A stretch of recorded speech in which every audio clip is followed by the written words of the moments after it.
Both the Women's Intervention Nutrition Study and the Women's Health Initiative Study showed that women randomized to a lower-fat diet enjoyed improved breast cancer-free survival.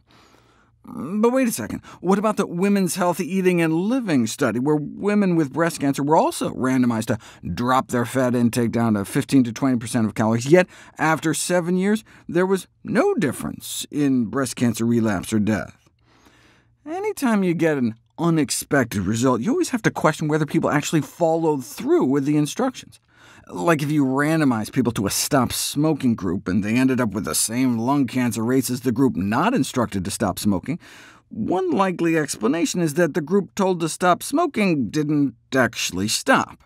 In the Women's Healthy Eating and Living Study, both the dietary intervention group and the control group started out at about 30% of calories from fat. Then the diet group was told to drop down to 15 to 20%, and by the end of the study they dropped from 28.5% fat all the way down to 28.9% fat?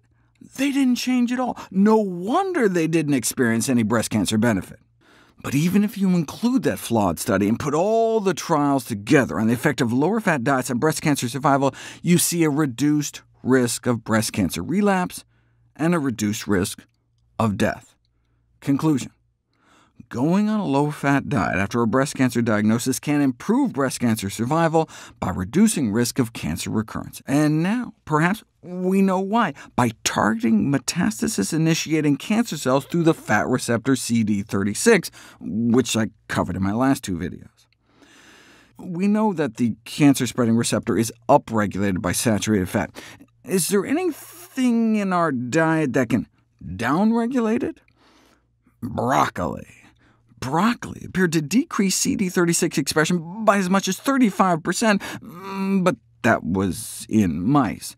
But of all fruits and vegetables, cruciferous vegetables like broccoli were the only ones associated with significantly less total cancer risk, and not just getting cancer in the first place. Those with bladder cancer who eat broccoli appear to live longer than those who don't. Those with lung cancer who eat more cruciferous veggies appear to survive longer as well.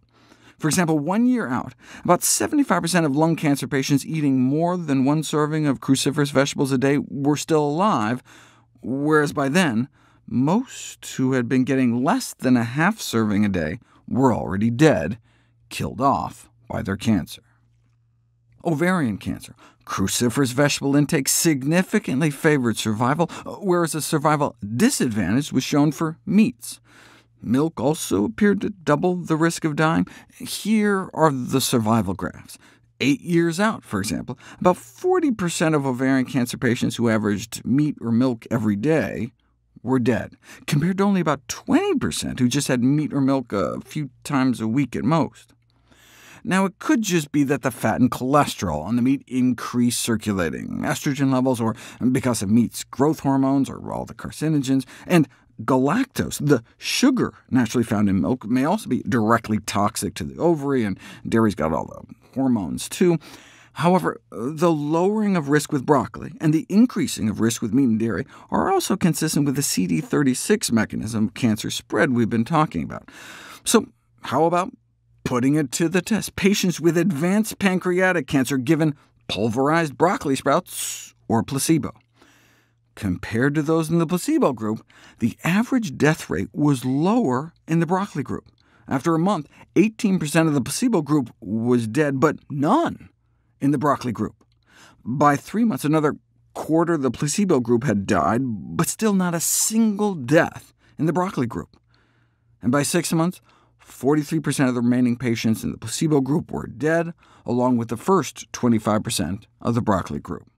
Unfortunately, the patients knew which group they were in because they were evidently getting broccoli burps, which gave it away, so you can't discount the placebo effect, and they weren't even properly randomized, since many of the patients refused to participate unless they were placed in the active treatment group, which is understandable, but it makes for a less rigorous result.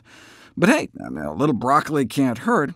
And it's the no downside that leads to advising women undergoing treatment for breast cancer, for example, to include the liberal culinary use of cruciferous vegetables, and the same for reducing saturated fat. Is it time to give breast cancer patients a prescription for a low-fat diet? Although counseling women to consume a healthy diet after breast cancer diagnosis is certainly warranted for general health, read an editorial in the Journal of the National Cancer Institute, the existing data still fall a bit short of proving this will help reduce the risk of breast cancer recurrence and mortality. But what do you have to lose? After all, it's still certainly warranted for general health.